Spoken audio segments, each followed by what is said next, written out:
got to be my favorite time to cook and be in the kitchen. I just love all the fall flavors, and it just feels right after a long, hot summer to cozy up inside around some good food.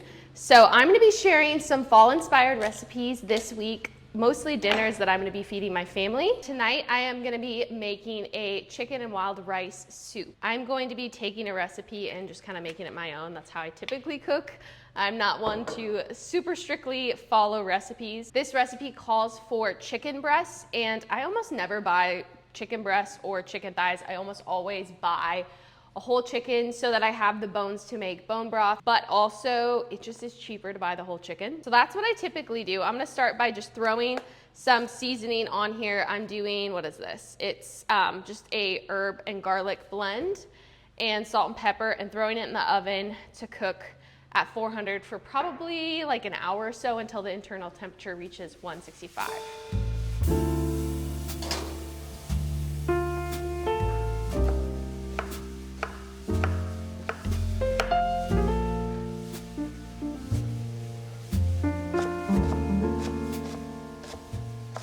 I threw some carrots, onions, and celery into the pot with some butter and let them cook down.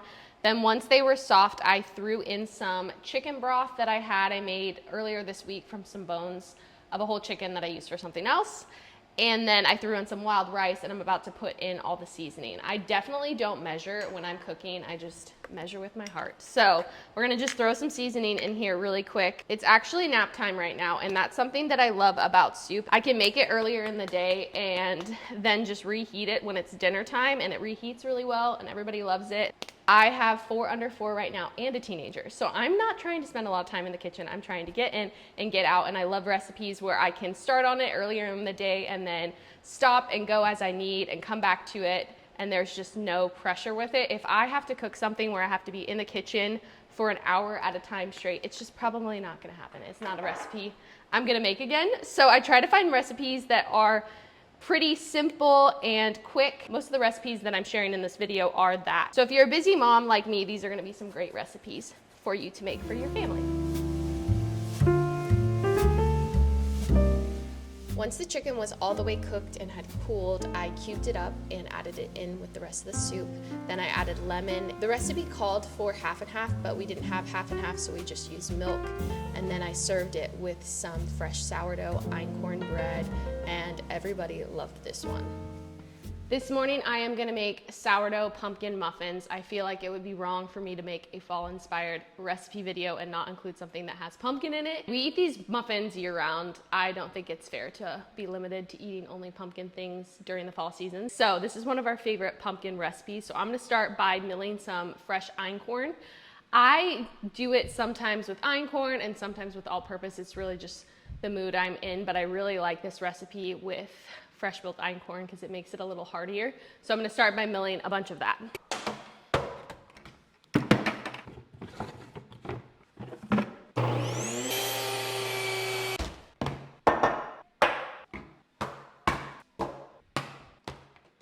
This is all the ingredients you're gonna need for the sourdough pumpkin muffins. I'm gonna make a double batch. Whenever I make muffins, I pretty much always do a double batch. My kids wake up extremely hungry every morning. So if I have muffins prepped and ready to go, it gives me a little bit of time to just finish what I'm doing in the morning before I have to dive into making breakfast. So I love to always have muffins on hand, and these, like I said, are a family favorite.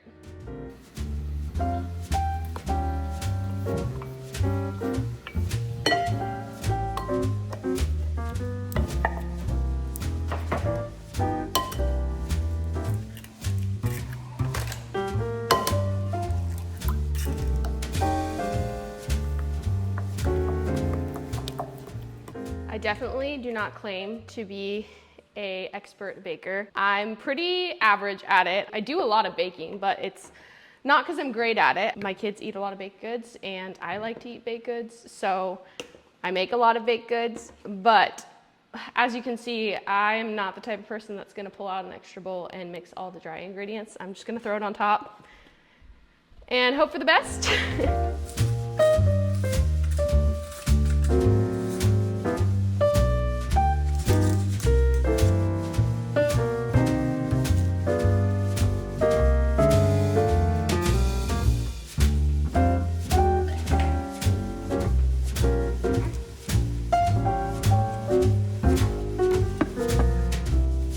was kind of a crazy evening this night. My 1-month-old was just having a hard day, so I decided that I was just going to do something really quick and easy, and then I realized that it wasn't actually as quick as I thought it was.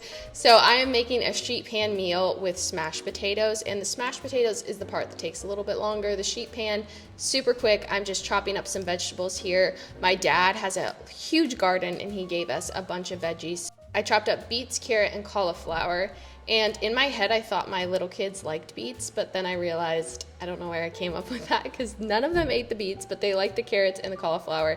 And then for the protein, I decided to just chop up some Polish sausage that I had in the fridge just to keep it really easy. I forget how messy beets are, and it took me a couple of days to get the beet juice out of everything, but I decided that I was just gonna roast the beets and the carrots first because I knew the cauliflower wouldn't take as long, so I just seasoned it with some olive oil, salt, and pepper, and then let them cook for probably like 15 minutes in the oven, and then added in my Polish sausage and also my cauliflower. For the smashed potatoes, you just boil the potatoes until they're soft and then strain them. I grabbed a sheet pan and greased it. Then you just want to grab some kind of object that you're going to smash the potatoes down with and make them nice and flat. Once you get them all smashed, you're going to put them in the oven at 400 for like around 10 minutes, just until they're a little bit golden. Then you'll pull them back out, sprinkle some cheese all over them, and then put them back in the oven until everything is nice and crispy.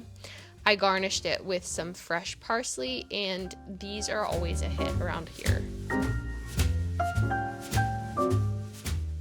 It is nap time yet again, and all 4 of my little kids are sleeping, including my 1-month-old, which is a rarity that all 4 of them are sleeping at the same time. So I'm going to utilize the time by prepping some food for dinner tonight.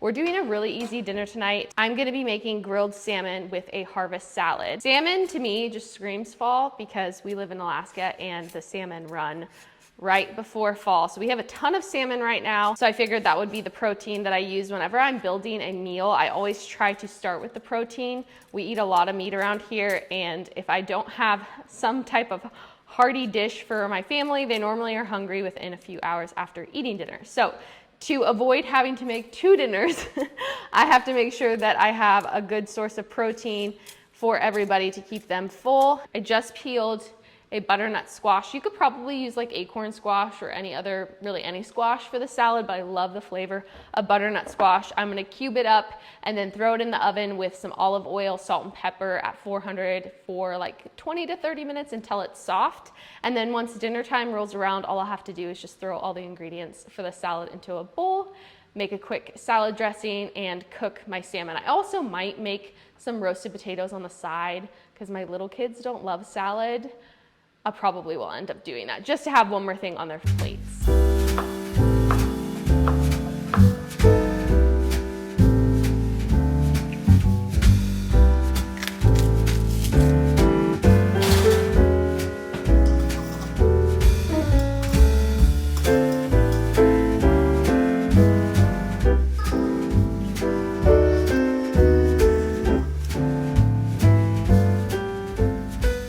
I said that the butternut squash only needed to be in the oven for 20 to 30 minutes, but one of my toddlers came by and turned off the oven, and I did not realize, so it ended up taking 45 minutes to cook.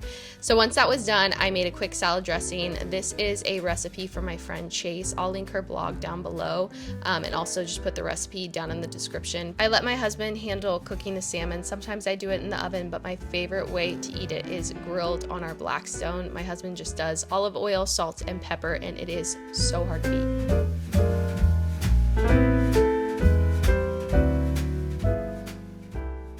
I have had this sourdough fermenting in the fridge for probably 2 or 3 days. I honestly just keep forgetting to bake it. So I'm going to bake it and throw some jalapenos and cheddar in it so that we can have it with our dinner tonight. We're gonna make chili. I have my little sidekick with me and he's awake, so I'm sure you're gonna hear some newborn squawks. This is actually the first time that I have figured out how to do the baby wrap. I have had 4 babies and never been able to figure it out. And oh my goodness, it is a game changer. It is so helpful. And he normally really likes it. You're kind of fussing a little bit right now. This is just my normal sourdough einkorn bread recipe. I've been having a lot of fun with my bread, just like throwing different things in and trying out different flavors. We love a cinnamon raisin. We had that actually this morning for breakfast. And then I've done this one. I want to try a sun-dried tomato bread. And like I said, I just use my normal recipe and just throw the ingredients in. And there's probably a more sophisticated way to do it, but that's what I do and it works pretty well. So I'll put my bread recipe down below. You can make the whole recipe with just all-purpose flour. It's just gonna probably take less flour. So I would say steer a little light on the flour and then just add it in as you need if you think it's still pretty sticky. Okay, I'm gonna let this proof for probably like 30 minutes. I'm gonna preheat the oven with my cast iron in it at 500, and then I'm gonna start on the chili.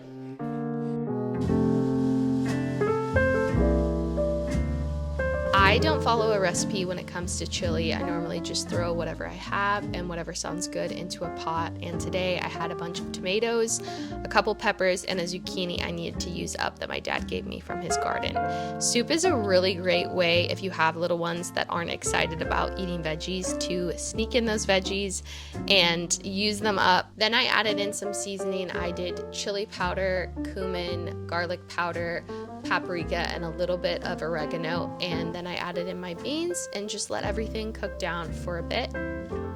While that was simmering, I worked on the bread that I had proofing.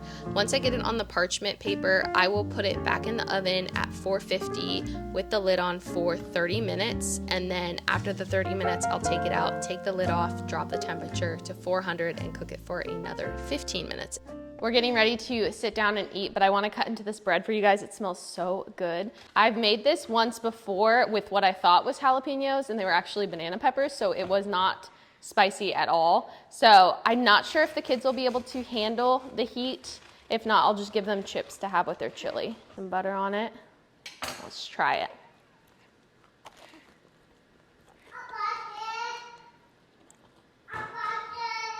It's so good. I think that Cohen will be able to eat this. You want to try it? I don't think Elias and Oakley will be able to handle it. He likes spicy food, so he'll be fine.